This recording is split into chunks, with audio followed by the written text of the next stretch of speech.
Ang mga generals ay nag-deploy ng mga tauhan upang palibutan ang buong palasyo. Ito ay matapos lumabas ang mga ulat tungkol sa kababalagha ni Kuting.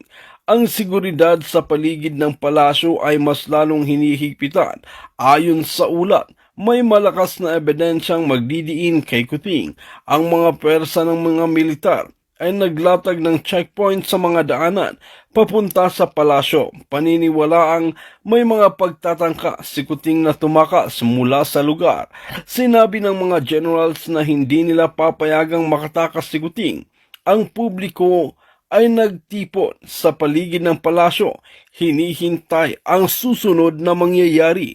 Maraming mga sibilyan ang nananawagan na arestuhin na agad si Kuting.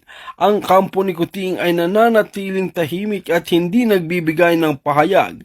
Dumating ang mga media outlet upang idokumento ang tensyon sa lugar.